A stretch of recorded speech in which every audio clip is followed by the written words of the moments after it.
CM Chandrababu అధ్యక్షతన జరిగిన AP cabinet సమావేశం ముగిసింది. దాదాపు 10కి పైగా ఎజెండా అంశాలతో సచివాలయంలో రాష్ట్ర మంత్రివర్గ సమావేశం కొనసాగింది.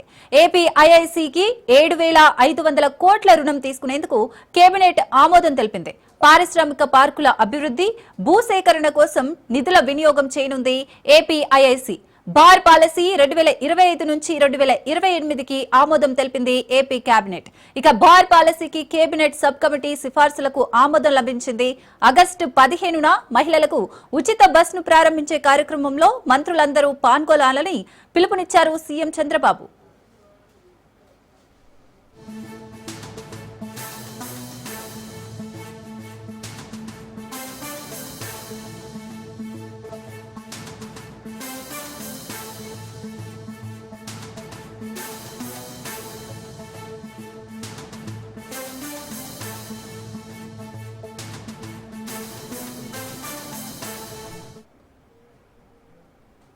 రైట్, సీఎం చంద్రబాబు అధ్యక్షతన జరిగిన ఏపీ కేబినెట్ సమావేశం అయితే జరిగింది. దీనికి సంబంధించి మరిన్ని అప్డేట్స్ వాసు అందిస్తారు. వాసు. Thank you Sirisagar. అయితే కొద్దిసేపటి క్రితం ఏపీ కేబినెట్ సమావేశం ముగిసింది. ఏపీ మంత్రుల మధ్యన ఏపీ సీఎం చంద్రబాబు మధ్యన కూడా ఆసక్తికరమైన విషయాలు కూడా చర్చకు వచ్చినాయి. ప్రధానంగా చూసుకుంటే కనుక ఆగస్టు 15 నుంచి కూడా మహిళలకు ఏపీ ప్రభుత్వం శుభవార్త చెప్పనుంది. ఆర్టీసీ బస్సుల్లో ప్రయాణానికి ఉచిత సౌకర్యం కూడా కల్పించే విధంగా ఉంది. ఈ సందర్భాన్ని పురస్కరించి ఆయా శాఖల మంత్రులు ఆయా జిల్లాల్లో కానీ దానికి సంబంధించిన ఇన్ఛార్జి మంత్రులు కానీ ఖచ్చితంగా ఆగస్టు 15వ తేదీన మహిళా బస్సులు ప్రారంభించేటప్పుడు ఖచ్చితంగా హాజరు కావాలి. దీన్ని ఒక ఆగస్టు 15తో పాటుగా దీన్ని కూడా ఒక పండగలాగా జరపాలని చెప్పేసి కూడా నిర్ణయం తీసుకున్నారు. మరొక కీలక నిర్ణయం కూడా తీసుకోవడం జరిగింది. అయితే నవంబర్లోనే విశాఖపట్నంలో ఐటీ సదస్సును కూడా ప్రముఖంగా నిర్వహించేందుకు అన్ని ఏర్పాట్లు చేశామని, దీనికోసం ఏపీ సీఎం చంద్రబాబు నాయుడుతో పాటుగా ఇతర మంత్రులు కూడా సింగపూర్ వెళ్లిన సందర్భాన్ని పురస్కరించుకొని కొంత మాటలు దానికి చర్చనీయాంశంగా మారింది. అయితే నవంబర్లో కూడా ఖచ్చితంగా సింగపూర్లో పెట్టుబడిదారులు ఎవరైతే ఉన్నారో వాళ్ళందరితో కలిపి విశాఖపట్నాన్ని హబ్ కేంద్రంగా చేసుకుని నవంబర్లో ఒక పెద్ద ఐటీ ఎగ్జిబిషన్, ఐటీ సెమినార్ కూడా నిర్వహిస్తామన్నారు. దీని ద్వారా లక్షలాది ఉద్యోగాలు వచ్చే అవకాశం ఉందని, అలాగే భారీ పరిశ్రమలు కూడా పెట్టుబడి పెట్టే అవకాశం అని చెప్పేసి ఏపీ సీఎం చంద్రబాబు నాయుడు తెలియజేశారు. మరొక కీలకమైన అంశం అంటే ఏదైనా మద్యం పాలసీ 2025, 2028 కూడా మద్యం పాలసీ ప్రజలకు అందరికీ ఆమోదయోగ్యంగా ఉండేటట్టుగాను, అదేవిధంగా మద్యం సేవించే వాళ్ళకి ఆరోగ్యకరంగా ఉండేటట్టు కనుక పాలసీని రూపొందించడం జరిగిందని, ఈ నేపథ్యంలోనే 5 కోట్ల ఉన్న జనాభాకి ప్రస్తుతం 58,000 మందికి ఒక బార్ని ఏర్పాటు చేయాలని 890 బార్లకి లైసెన్సులు ఇస్తున్నట్లుగాను ఏపీ సీఎం చంద్రబాబు నాయుడు ప్రకటించారు. దీంట్లో కీలకంగా చూసుకుంటే కనుక ఈ 890 బార్లకి కూడా నోటిఫికేషన్ జారీ చేయనున్నారు. 10 లక్షలు మనకి ఏదైతే స్టార్టింగ్ మన బిడ్లో వేయవలసి ఉంటుంది, దాన్ని కేటగిరీలో విభజించి 35 లక్షలు, 55 లక్షలు, 75 లక్షలు కేటగిరీస్ విభజించి కూడా బారుకు లైసెన్సులు మంజూరు చేయనున్నారు. ఆరోగ్యకరమైన మద్యాన్ని అందించాలని, ఎట్టి పరిస్థితుల్లో కూడా టాక్సిన్స్ అంటే విషపూరితమైన మద్యాన్ని అందించి గత ప్రభుత్వం లాగా ప్రాణాలు ఆరిస్తే ఎట్టి పరిస్థితుల్లో ఊరుకులేదని చెప్పేసి చంద్రబాబు నాయుడు గారు గుర్తు చేయడం కూడా జరిగింది.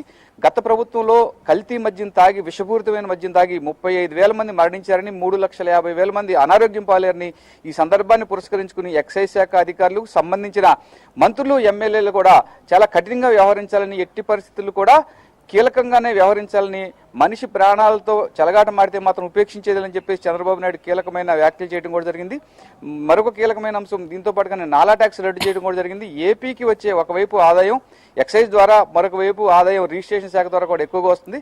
అయితే కొన్ని సంవత్సరాల నుంచి కూడా నాలా ట్యాక్స్ రద్దు చేయడంతో మోసపూరిత రిజిస్ట్రేషన్స్ పెరిగిపోయినాయి. ఇది కోర్టు వివాదాలు కూడా ఉన్నాయి. ఇప్పుడు నూతనంగా అంటే కార్డు సిస్టమ్ ద్వారా ఏపీ రిజిస్ట్రేషన్ శాఖ ఒక సాఫ్ట్వేర్ని అందుబాటులోకి తీసుకొచ్చింది. దీని ద్వారా స్థలాలను రిజిస్ట్రేషన్ చేయించుకునే నేపథ్యంలోనే కార్డు సిస్టమ్ ద్వారా ఆ ప్రాంతంలో మున్సిపాలిటీలో రేట్ ఎంత ఉంది, దానికి ట్యాక్స్ ఎంత కట్టవలసి వస్తుందని చెప్పేసి కూడా కంప్యూటరే నిర్ధారిస్తుంది. కంప్యూటర్ నిర్ధారించినందుకు దానికి సంబంధించిన రిజిస్ట్రేషన్ ఫీజుతో కూడా మున్సిపాలిటీలకు కట్టవలసిన ట్యాక్స్ను కట్టినంతరమే రిజిస్ట్రేషన్ జరుగుతుంది. దీన్ని ఇప్పటికే కూడా మున్సిపాలిటీలతో అనుసంధానం చేయడం కూడా జరిగింది కార్డు సిస్టమ్ ద్వారా. దానికోసం జిల్లాలోని ప్రతి రిజిస్ట్రేషన్ కార్యాలయం వద్ద కూడా నూతనంగా ఈ పాలసీని ప్రవేశపెట్టడం జరిగింది. దీన్ని అర్బన్ రిజిస్ట్రేషన్ లింక్డ్ పాలసీ అని చెప్పేసి కూడా ప్రస్తుతం ప్రభుత్వం చెప్తుంది. దీని ద్వారా ఏదైతే రిజిస్ట్రేషన్ చేసుకున్న వెంటనే కూడా స్థలానికి ఎటువంటి ఇబ్బందులు లేకుండా స్థలానికి చెల్లించవలసిన పూర్తి ట్యాక్సులు చెల్లించిన అనంతరమే యజమానికి ఒక హక్కుపత్రం వస్తుంది. దీని ద్వారా కూడా భారీగా ప్రభుత్వానికి ఆదాయం లభించే అవకాశం ఉంటుంది. తద్వారా జరిగే అంటే ల్యాండ్ రెగ్యులేషన్ స్కీమ్ ద్వారా కూడా అదే ల్యాండ్ రెగ్యులేషన్ చేసుకుని మనం ఏదైనా బిల్డింగ్ నిర్మాణం చేపట్టాలంటే కూడా చేపట్టే విధంగా సింగిల్ విండో పథకం ద్వారా అనుమతి ఉన్నారు. మూడో విషయానికి వస్తే కనుక ప్రధానంగా దీంట్లోనే బిల్డింగ్ రెగ్యులేషన్ స్కీమ్ కూడా ప్రధానంగా ఉంది. అనుమతులు లేకుండా గతంలో అక్రమ కట్టడాలు నిర్మించారు, వాటన్నింటిని రెగ్యులైజ్ చేయాలి, వాటన్నిటి కూడా అనుమతించాలని చెప్పేసి కూడా బిల్డింగ్ రెగ్యులేషన్ స్కీమ్ను కూడా అందుబాటులో తీసుకొచ్చారు. ఈ స్కీములతో పాటుగా ఏదైతే ఇప్పుడు మనం ఇందాక చెప్పుకున్నట్టుగా మద్యం పాలసీలో కల్లుగీత కార్మికులు చాలా మంది నష్టపోయే ప్రమాదం ఉంటుంది. అయితే మద్యం పాలసీ అమలు చేస్తున్న సమయంలో కూడా బార్లకు సజెషన్ ఇచ్చే సమయంలో కూడా కల్లుగీత కార్మికులు నష్టం పోకుండా ఆ స్థానికంగా ఉన్న కల్లుగీత కార్మికులకు 10% బార్ లైసెన్సులు అంటే ఇప్పుడున్న బార్లో కూడా 10% వాళ్ళకి లైసెన్సులు మంజూరు చేయాలని బినామీ పేర్లతో కనుక ఏదైతే కల్లుగీత కార్మికులు అడ్డం పెట్టుకుని ఈ సిండికేట్ లాగా ఏర్పడి ఈ వ్యాపారులు చేస్తే మనకు ఎట్టి పరిస్థితుల్లో ఉపేక్షించలేదని దానిపైన ప్రత్యేకంగా పారదర్శకంగా కల్లుగీత కార్మికులు ఉపాధి పొందేందుకు బార్లను కూడా వారికి కేటాయించాలి, బినామీలు ఉంటే మాత్రం చేయించేది అని చెప్పేసి కూడా ఏపీ సీఎం చంద్రబాబు నాయుడు తెలియజేయడం కూడా జరిగింది. కీలకమైన అంశాలు కూడా ప్రధానంగా మరొక కీలకమైన అంశం 75,000 కోట్ల రూపాయలను ప్రస్తుతం బ్యాంకుల నుంచి కూడా వివిధ రకాలుగా అప్పులుగా తీసుకున్నారు. ఆంధ్రప్రదేశ్లోని కీలకమైన అంశాలు విశాఖపట్నంలోని చిన్న చిన్న ప్రాంతాలను కూడా మరింతగా అభివృద్ధి చేసేందుకు, ఐటీ పార్కులను అభివృద్ధి చేసేందుకు కూడా ఈ 75,000 కోట్ల రూపాయలను కూడా ఖర్చు పెట్టే పరిస్థితి కూడా కనిపిస్తుంది. Siri right, thank you Vasu.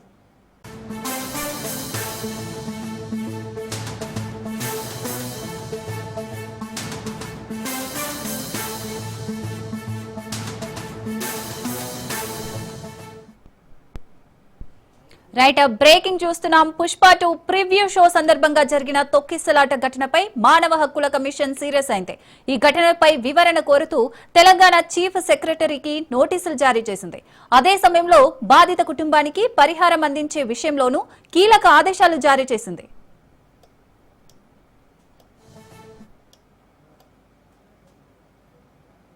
Pushpa 2 Chitra preview show సందర్భంగా హైదరాబాద్ ఆర్టీసీ క్రాస్ రోడ్ సంధ్యా థియేటర్ వద్ద జరిగిన తొక్కిసలాట ఘటనలో ఒకరు మృతి చెందగా మరో చిన్నారి తీవ్రంగా గాయపడ్డాడు.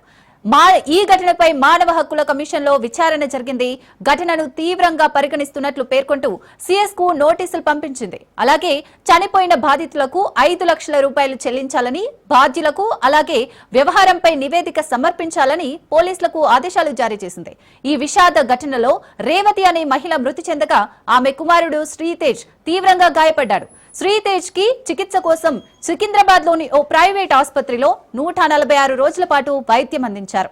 చివరకు 2025 ఏప్రిల్ 29న ఆసుపత్రి నుంచి డిశ్చార్జ్ అయ్యాడు. కానీ ఇంకా పూర్తిగా కోలుకోలేదు.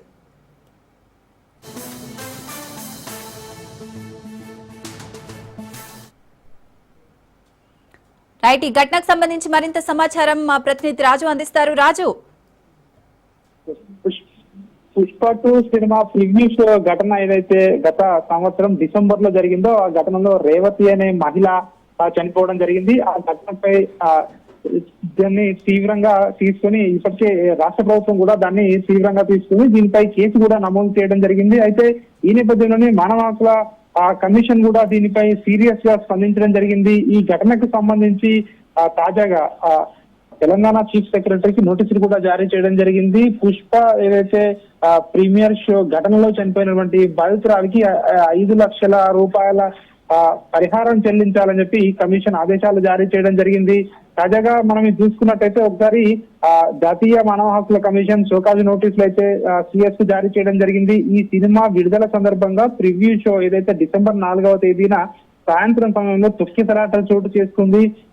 ఈ ఘటనలో రేవతి అనే మహిళ మృతి చెందగా ఆమె కుమారుడు శ్రీతేజ్ కు తీవ్ర గాయాలు అయ్యాయి. దాదాపు బాలుని 6 నెలల పాటు కూడా ఆయనకు ఒక ప్రైవేట్ ఆసుపత్రిలో ఉంచి చికిత్స అందించడం జరిగింది. ఈ ఘటనపై ఇప్పటికే స్పందించినటువంటి చికిత్స బృందం బాలుడి వైద్య ఖర్చులు మొత్తం కూడా తామే భరిస్తామని చెప్పేసి కూడా ఇప్పటికే హామీ ఇచ్చిన విషయం మనకు తెలిసింది. అయితే ఈ ఘటన తర్వాత తెలంగాణ ప్రభుత్వం సినిమా ఇండస్ట్రీ మధ్య అనేక అంశాలపై చర్చలు కూడా ఇప్పటికే జరిగాయి. ప్రభుత్వం పలు కఠిన నిర్ణయాలు కూడా ఈ సంఘటనపై తీసుకున్నటువంటి పరిస్థితి కూడా మనం చూసాం. అయితే సంధ్యా థియేటర్ వద్ద తొక్కిసలాట ఘటనలో ప్రభుత్వ తీరుపై మాత్రం జాతీయ మానవ హక్కుల కమిషన్ తీవ్ర అసహనం వ్యక్తం చేస్తా ఉంది. ఈ మేరకు చీఫ్ సెక్రటరీ రామకృష్ణారావుకు ఈ రోజు షోకాజ్ నోటీసులు జారీ చేయడం జరిగింది.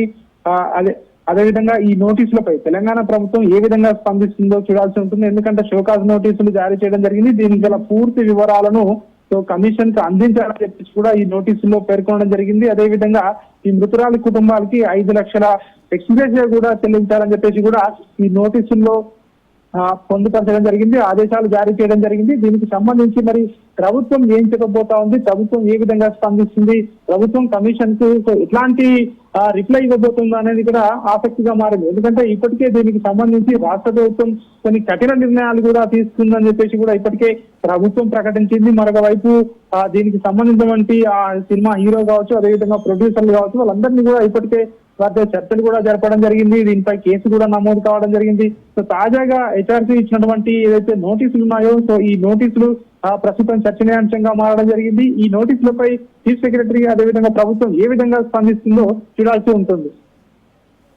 Right, thank you Raju.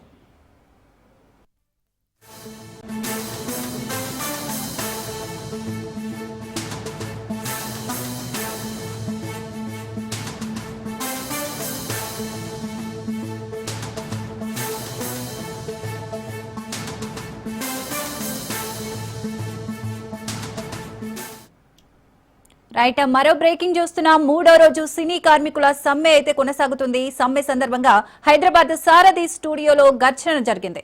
Serial shooting ను కాస్ట్యూమర్స్ యూనియన్ అడ్డుకుంది. కాస్ట్యూమర్ సత్యనారాయణపై దాడికి పాల్పడ్డారు. లొకేషన్ కి వెళ్లి కాస్ట్యూమర్ సత్యనారాయణపై యూనియన్ సెక్రటరీ దాడికి పాల్పడ్డారు.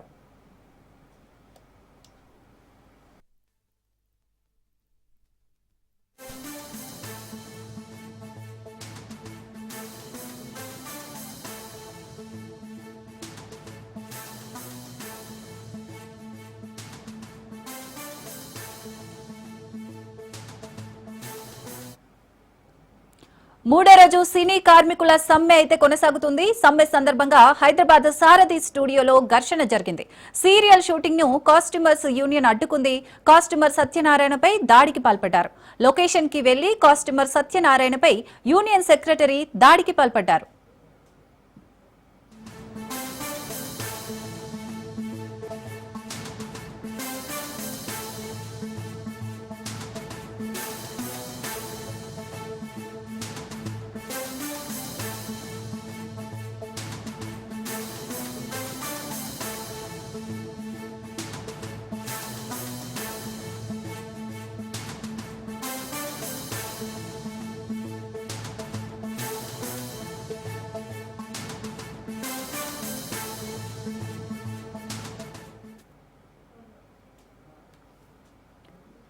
మూడో రోజు సినీ కార్మికుల సమ్మె కొనసాగుతుంది. సమ్మె సందర్భంగా హైదరాబాద్ సారథి స్టూడియోలో ఘర్షణ జరిగింది. సీరియల్ షూటింగ్ ను కాస్ట్యూమర్స్ యూనియన్ అయితే అడ్డుకుంది. కాస్ట్యూమర్ సత్యనారాయణపై దాడికి పాల్పడ్డారు. లొకేషన్ కి వెళ్లి కాస్ట్యూమర్ సత్యనారాయణపై యూనియన్ సెక్రటరీ దాడికి పాల్పడ్డారు.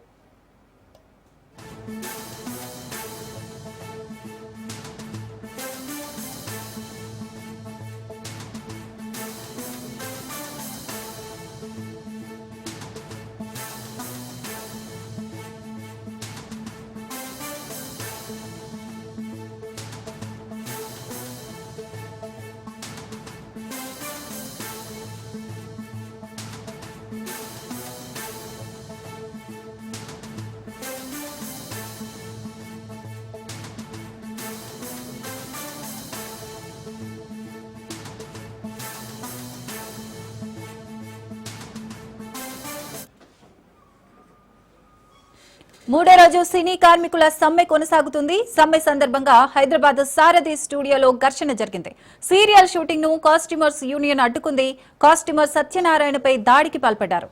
లొకేషన్ కు వెళ్లి కాస్ట్యూమర్ సత్యనారాయణపై యూనియన్ సెక్రటరీ దాడికి పాల్పడ్డారు.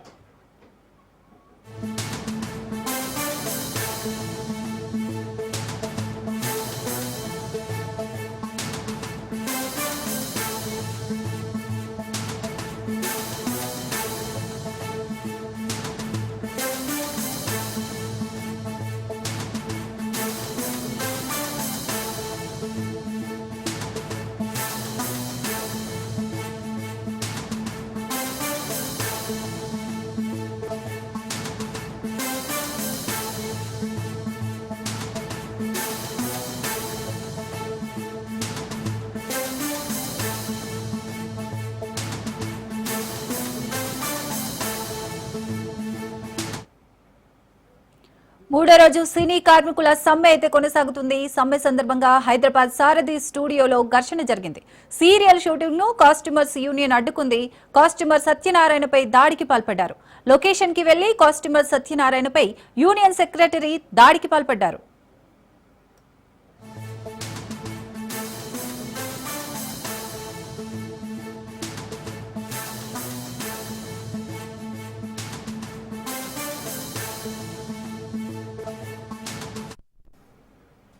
మెగాస్టార్ చిరంజీవిని సినీ నిర్మాతలు కలిశారు. సినీ కార్మికుల సమ్మెపై చిరంజీవితో చర్చలు జరిపామన్నారు నిర్మాత సి కళ్యాణ్. వేతనాల పెంపు వివాదం, గోల్డ్ నిర్ణయాలకు వివరించారు నిర్మాతలు. చిరంజీవిని కలిసి సమస్యలు చెప్పామన్నారు నిర్మాత సి కళ్యాణ్. షూటింగ్స్ సడన్ గా ఆపడం భావ్యం కాదని మీ సమస్యలు చెప్పారు. అటు నుంచి కార్మికుల వర్షన్ కూడా తెలుసుకుంటామని చిరంజీవి చెప్పినట్లు తెలిపారు. 2-3 రోజులు చూస్తాను, పరిస్థితి చక్కబడకపోతే తానే జోక్యం చేసుకుంటానన్నారు చిరంజీవి.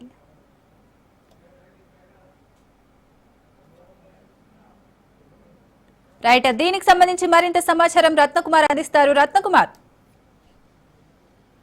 ఇప్పటికే సినిమా ఇండస్ట్రీలో వేతనాలు పెంచాలని కార్మికులు చేస్తున్న ఆందోళనలు మిన్నడుతూ ఉన్నాయి. ఎవరైతే ఒకవేళ తీసుకున్నటువంటి నిర్ణయాలను ఉల్లంఘిస్తూ ఒకవేళ సినీ కార్యకలాపాలకు సంబంధించి పార్టిసిపేట్ చేస్తే వాళ్ళ మీద ఆగ్రహం వ్యక్తం చేస్తున్నారు ఆయా యూనియన్లకు చెందినటువంటి ప్రతినిధులు. గత 3 రోజుల నుంచి కూడా సమ్మె అనేది కొనసాగుతుంది. 3వ రోజు సినీ కార్మికుల సమ్మెలో భాగంగా హైదరాబాద్ లో ఉన్నటువంటి అమీర్పేట పరిధిలో ఉన్న సారథి స్టూడియోలో ఘటన చోటు చేసుకుంది. సీరియల్ షూటింగ్ ను కాస్ట్యూమర్స్ యూనియన్ అడ్డుకుంది. కాస్ట్యూమర్ సత్యనారాయణ తమ యూనియన్ ను కాదని వచ్చి లొకేషన్ లో విధులకు హాజరవడంతో అతనిపైన దాడికి పాల్పడ్డారు. లొకేషన్ కి వెళ్లిన కాస్ట్యూమర్ సత్యనారాయణ పైన యూనియన్ సెక్రటరీ దాడి చేశారు. మరోవైపు లేబర్ కమిషన్ ను సినీ నిర్మాతలు కలిశారు. సినీ ఫెడరేషన్ కార్మికుల్లో అభద్రతా భావం లేదనేటువంటి విషయాన్ని నిర్మాతలు తెలియజేస్తున్నారు.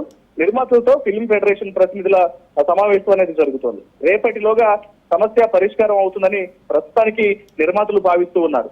ఇక 3వ రోజు కొనసాగుతున్నటువంటి యొక్క సమ్మెలో ప్రస్తుతం అమీర్పేట సారథి స్టూడియోలో చోటు చేసుకున్నటువంటి ఘర్షణకు సంబంధించి కూడా కొంత ఉద్రిక్త పరిస్థితులు చోటు చేసుకుంటున్నాయి.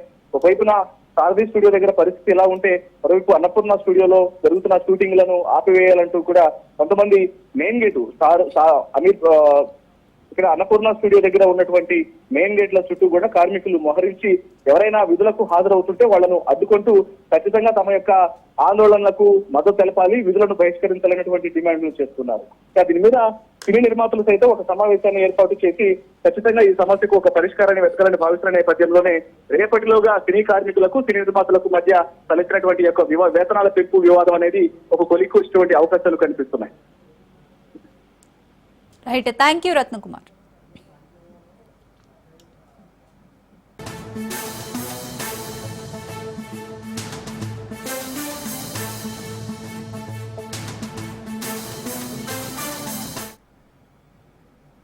రైట్, బ్రేకింగ్ చూస్తున్నాం. హిమాచల్ ప్రదేశ్ లో భారీ వర్షాలు పలు ప్రాంతాలను వరదలు ముంచెత్తాయి. కీర్ జిన్నౌలాలో వరదలకు ఓ బ్రిడ్జ్ కొట్టుకుపోయింది. దీంతో కిన్నౌర్ కైలాస్ మార్గంలో 413 మంది భక్తులు చిక్కుకుపోయారు. వెంటనే స్పందించిన ఐటీబీపీ సిబ్బంది యాత్రికులందరినీ కాపాడారు. జిప్ లైన్ మార్గం ఏర్పాటు చేసి ఒక్కొక్కరిని నది దాటించారు. దీనికి సంబంధించిన వీడియో ప్రస్తుతం సోషల్ మీడియాలో వైరల్ గా మారింది. సహాయక చర్యల్లో 14 ఎన్డీఆర్ఎఫ్ బృందాలు పాల్గొన్నాయని, వరదల దాటికి ట్రెక్కింగ్ మార్గాలు ధ్వంసం కావడంతో సహాయక చర్యల్లో తీవ్ర ఆటంకాలు ఎదురవుతున్నాయని అధికారులు పేర్కొన్నారు.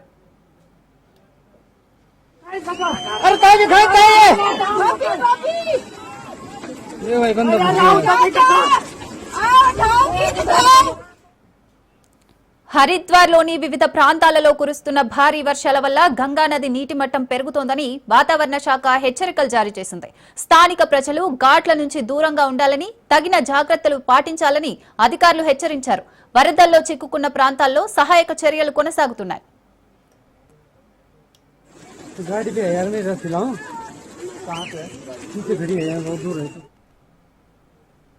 ఇంకోవైపు ఉత్తరాఖండ్లోని ఖీర్ గంగానది పరివాహక ప్రాంతంలో నిన్న జల ప్రవాహం విరుచుకుపడడంతో సగం గ్రామం కొట్టుకుపోయింది. మరోవైపు ఉత్తరాఖండ్లోని హర్ కి పౌరి భీమ్ గోడా రహదారిపై కొండపై నుంచి బండరాలు అకస్మాత్తుగా పడ్డాయి. ఈ సమయంలో అక్కడ బైక్ పై వెళ్తున్న 3 యువకులు త్రుటిలో ప్రమాదం నుంచి తప్పించుకున్నారు. దీనికి సంబంధించిన వీడియో సోషల్ మీడియాలో వైరల్ అవుతోంది.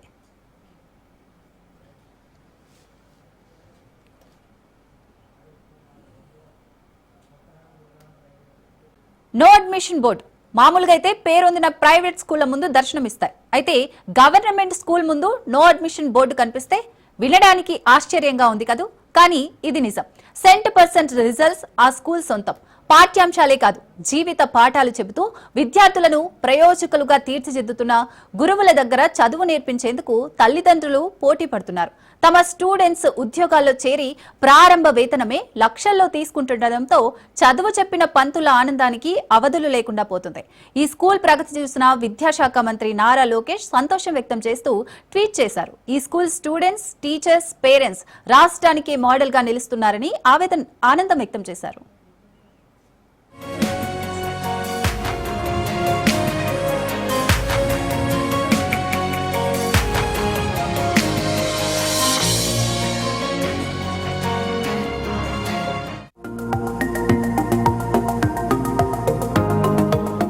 ప్రైవేటు పాఠశాలకు ఏమాత్రం తీసిపోని వసతులున్న ఈ స్కూల్ కర్నూలు జిల్లా ఆదోనిలోని నెహ్రూ మున్సిపల్ మెమోరియల్ హైస్కూల్. వసతులొక్కటే కాదు, చక్కని బోధన, పిల్లల క్రమశిక్షణ ఈ స్కూల్ సొంతం. 10వ తరగతి రిజల్ట్స్ లో ప్రతి ఏటా ఉత్తీర్ణత పెంచుకుంటూ పోతుంది నెహ్రూ మున్సిపల్ మెమోరియల్ స్కూల్. ఇక్కడ చదువుకున్న విద్యార్థులు కళాశాల విద్యానంతరం లక్షల్లో ప్రారంభ వేతనం అందుకుంటుండటంతో తల్లిదండ్రులు, ఉపాధ్యాయులు ఆనందం వ్యక్తం చేస్తున్నారు. ఫస్ట్ క్లాస్ అంటే మార్కులొక్కటే కాదు, జీవితాశయాన్ని నెరవేర్చుకునేలా కష్టపడటం, లక్ష్యాన్ని చేరుకునేందుకు నిరంతరం శ్రమించడం అనే పాఠాలు నేర్చుకుంటున్నారు ఇక్కడి విద్యార్థులు. వెనకబాటి నుంచి ఇప్పుడిప్పుడే అభివృద్ధిలోకి వస్తుంది కర్నూలు జిల్లాలోని ఆదోని ప్రాంతం. చిన్న పాఠశాలగా ప్రారంభమై పురపాలక ఉన్నత పాఠశాలగా ఎదిగిన నెహ్రూ మెమోరియల్ స్కూల్ 1728 మంది పిల్లల విద్యాబుద్ధులకు నిలయమైంది. విద్యతో పాటుగా విద్యార్థులకు మానసిక ధైర్యం, ఎన్సీసీ, క్రీడలు, సమాజంపైన అవగాహన కలిగించే వ్యాసరచన పోటీలు, ఎదుగుతున్న సమయంలో మహిళలు ఆత్మరక్షణ ఎలా కల్పించుకోవాలని అవగాహన సదస్సులు కూడా ఈ పాఠశాలలో టీచర్లు నిర్వహిస్తున్నారు. తమ బిడ్డ ఈ పాఠశాలలో చదువుకుంటే ఉన్నతవంతుడిగా ఎదుగుతాడు అన్న ఆత్మస్థైర్యం తల్లిదండ్రులలో బాగా పెరిగింది. మేము ఈరోజు ఇలా చదువుతున్నామంటే నాకు చాలా గౌరవంగా ఉంది. ఎందుకంటే సార్ వాళ్ళని చూసి నేను కూడా గవర్నమెంట్ టీచర్స్ అవ్వాలని అనుకుంటున్నాను. హెడ్ మాస్టర్ సార్ చాలా కష్టపడుతున్నాడు స్కూల్ డిసిప్లిన్ కోసం. మేము కూడా బాగా చదువుతామని ఆశిస్తున్నాను. ఇక్కడ అన్ని వసతులు బాగానే ఉన్నాయి. మధ్యాహ్న భోజనం కూడా రుచిగా పెడుతున్నారు, నీట్గా చేస్తున్నారు. మా స్కూల్లో టీచర్ వాళ్ళు కూడా అందరూ శ్రద్ధగా తీసుకొని మాకు మంచి ఫలితాలతో నెగ్గడానికి కృషి చేస్తున్నారు. గత సంవత్సరం 2025 ఎస్ఎస్సి ఫలితాల్లో కూడా మా స్కూల్లో విద్యార్థులు బాగా మార్కులు తెచ్చుకున్నారు. ఈ సంవత్సరం కూడా మేము బాగానే తెచ్చుకుంటామని ఆశిస్తూ, దీంతో ఈ స్కూల్లో చదువుకునేందుకు పిల్లలు, చదివించేందుకు తల్లిదండ్రులు పోటీ పడుతుండటంతో అడ్మిషన్లు ఎక్కువైపోయి నో అడ్మిషన్ బోర్డు ఏర్పాటు చేశారు పాఠశాల నిర్వాహకులు. మనకు ఇంకా అదనపు గదులు నాడు నేడులో మిగతా ఉన్న గదులను చేసిస్తే ఇంకా మంచిగా పిల్లలను సపరేట్ క్లాసెస్ తీసుకుని ఇంకా తీసుకుంటాం. ఆల్రెడీ 10వ తరగతికి 401 ఉన్నారు. పోయిన సంవత్సరం ఇదే స్కూల్ నుంచి 600 కానీ 500 పైన వచ్చిన 25 మంది విద్యార్థులు ఉన్నారు. ఇడుపులపాయకు 3 వచ్చారు. ఇదే విధంగా కృషి చేస్తే ఖచ్చితంగా పిల్లలు వస్తారని ఆశిస్తున్నాను. వర్షాకాలం వస్తే కాస్త నీళ్లు నిలబడిపోతాయి స్కూల్ ముందర. దాన్ని కూడా కొద్దిగా మీరు చూస్తే దృష్టి పెట్టుకుని బీద పిల్లలకు సహాయం చేసినట్టు అవుతుంది. రెండవది వచ్చేసి ఇక్కడ ఖచ్చితంగా మధ్యాహ్నం భోజనం బ్రహ్మాండంగా ఉంది. మున్సిపల్ స్కూల్లో నో అడ్మిషన్ బోర్డు గురించి తెలుసుకున్న విద్యాశాఖ మంత్రి సంతోషం వ్యక్తం చేశారు. ప్రభుత్వ బడిలో చదివేందుకు పోటీ పడుతున్న విద్యార్థులను, తల్లిదండ్రులను, చదువు చెబుతున్న టీచర్లను అభినందించారు. కృషి, పట్టుదల ఉంటే ఎందరో ఆణిముత్యాలను తయారు చేయొచ్చని నెహ్రూ మున్సిపల్ మెమోరియల్ స్కూల్ టీచర్లు రుజువు చేశారని లోకేష్ కొనియాడారు. స్కూల్ పిల్లలు అభివృద్ధిలోకి రావడం సంతోషమని ఎక్స్ వేదికగా ఎడ్యుకేషన్ మినిస్టర్ లోకేష్ ట్వీట్ చేశారు. పిల్లలకు శారీరక శిక్షణ మరియు ఆర్మీ శిక్షణ, దీనిలో ఫైరింగ్, ఫిజికల్గా పిల్లలు శారీరకంగా శిక్షణ ఇస్తున్నాము. దీంతోపాటు పిల్లలు చాలా క్యాంపుల్లో పాల్గొన్నారు. ప్రతి సంవత్సరం అనంతపురంలో జరిగేటువంటి కంబైన్డ్ యాన్యువల్ ట్రైనింగ్ క్యాంప్లో అనేక పథకాలు సాధించడం జరిగింది. అలాగే ఇక్కడ గర్ల్స్ కూడా ఎన్సీసీ ఉంది, అదొక ప్లస్ పాయింట్ అయింది మాకు స్కూల్లో. అలాగే మా స్కూల్ నుంచి చాలామంది విద్యార్థులు నేషనల్ లెవెల్లో క్యాంప్స్ చేశారు. తలసైన క్యాంప్స్, కాశ్మీర్లో కూడా ఒక అబ్బాయి క్యాడెట్ క్యాంప్ చేయడం జరిగింది. ఇది చాలా మంచి అవకాశం. మా స్కూల్ నందు పిల్లలకి శిక్షణ, చదువుతో పాటు మౌలిక విలువలు, నైతిక విలువలు కూడా నేర్పుతున్నాం పిల్లలకి. మంచి మార్కులు, కనీసం 30 మంది కన్నా 500 పైగా మార్కులు తేవడానికి మా విద్యార్థుల తల్లిదండ్రులు కూడా మాకు బాగా సహకారాన్ని అందిస్తున్నారు. అంతేకాకుండా ఇక్కడ బోధించే ఉపాధ్యాయులు కూడా చక్కగా మంచి స్నేహపూర్వకంగా విద్యార్థులు కలిసిమెలిసి ఉండి చక్కటి బోధన అందిస్తూ విద్యార్థుల అభివృద్ధికి పాటుపడుతున్నారు. ఖచ్చితంగా మేము ఈ పాఠశాల అభివృద్ధిలో భాగమైనందుకు చాలా సంతోషిస్తున్నాము. మున్సిపల్ స్కూల్లో నిబద్ధతతో పనిచేస్తున్న టీచర్లు, కష్టపడి చదువుకుంటున్న విద్యార్థులు పాఠశాలకు మరిన్ని వసతులు కల్పించాలని విజ్ఞప్తి చేస్తున్నారు. విచారణ అనంతరం విజయ్ దేవరకొండ మాట్లాడుతున్నారు. లైవ్ లో చూద్దాం. ఎందుకంటే బెట్టింగ్ యాప్స్ ఇన్వెస్టిగేషన్ తప్పకుండా నడుస్తుంది, కానీ మనని పిలిచింది వాళ్ళకు కూడా తెలియదు మన పేరు ఎందుకు వచ్చిందో. బట్ మన పేరు వచ్చినందుకు వాళ్ళు వెరిఫికేషన్ చేసుకొని వాళ్ళ డెలిజెన్స్ తీసుకోవాలి. మనం చేసింది గేమింగ్ యాప్స్కి ఎండోర్స్మెంట్. గేమింగ్ యాప్కి బెట్టింగ్ యాప్కి అసలు సంబంధమే లేదు. గేమింగ్ యాప్స్ అనేటివి completely legal, recognized by the government, licensed as a business. వాళ్ళకి జిఎస్టీలు, టీడీఎస్లు, కంపెనీలు, it's fully registered, recognised by supreme court and various state governments. అది గేమింగ్ యాప్. అటువంటిది A23. ఇప్పుడు క్విక్గా డౌట్ ఉన్న వాళ్ళకి క్విక్గా మీరు గూగుల్లోకి వెళ్ళి టాప్ గేమింగ్ యాప్స్ అని కొడితే కొన్ని వస్తాయి. A23తో సహా My11 Circle, Dream11, NPL, జుపీ ఇట్లాంటివి కొన్ని వస్తాయి. ఇవన్నీ రిజిస్టర్డ్ గేమింగ్ యాప్స్. ఇవన్నీ మన ఇండియన్ క్రికెట్ టీమ్కి స్పాన్సర్, మన ఇండియన్ ఒలింపిక్స్ టీమ్కి స్పాన్సర్, మన ఇండియా ఉమెన్స్ క్రికెట్ టీమ్కి స్పాన్సర్, ఐపీఎల్కి, ఎంపీఎల్ ఒకదానికి అఫీషియల్ స్పాన్సర్, వేరియస్ కబడ్డీ లీగ్కి, వాలీబాల్ లీగ్కి అన్నిటికీ వీళ్ళు స్పాన్సర్ చేస్తారు. ఎందుకంటే these are completely legal entities. Indian Olympics టీమ్కి స్పాన్సర్ చేయాలంటే లీగల్ ఉండాలా వద్దా? సో ఫస్ట్ ఆఫ్ ఆల్ ఈ గేమింగ్ యాప్స్ని, ఇల్లీగల్ బెట్టింగ్ యాప్స్ని మీరు సపరేట్ చేయాలి. అది జర్నలిస్ట్గా మీ రెస్పాన్సిబిలిటీ. నా మీద మీకు ఆ రెస్పాన్సిబిలిటీ ఉండాలని కోరుకున్నా. కానీ మన పేరు వచ్చింది కాబట్టి కొన్ని క్లారిఫికేషన్స్ అడిగారు. ఆ clarification account details, transaction details ఏంటి ఆ కంపెనీ అవన్నీ పంపించేసినాము. ఇంతటితో సమాప్తం. Thank you.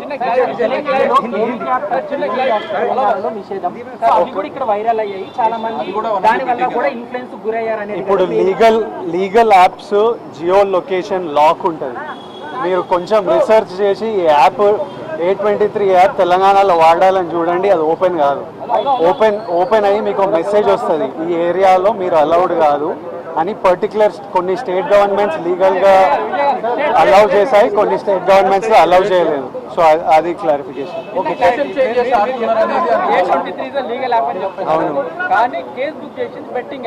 అవును అవును థ్యాంక్ యూ.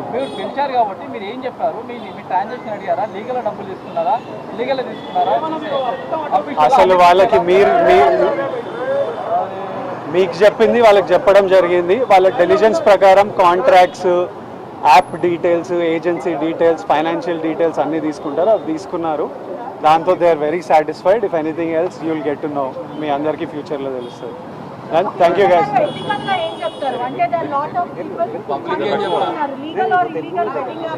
ఇప్పుడు మన దాంట్లో రైటో రాంగో మన దేశంలో డిసైడ్ చేయడానికి సుప్రీంకోర్టు ఉంది, స్టేట్ గవర్నమెంట్లు ఉన్నాయి. వాళ్ళు ఓకే అంటే మనకు డిస్కషన్ ఉండకూడదు. So I think they are the bodies to decide what is right and what is wrong. Thank you.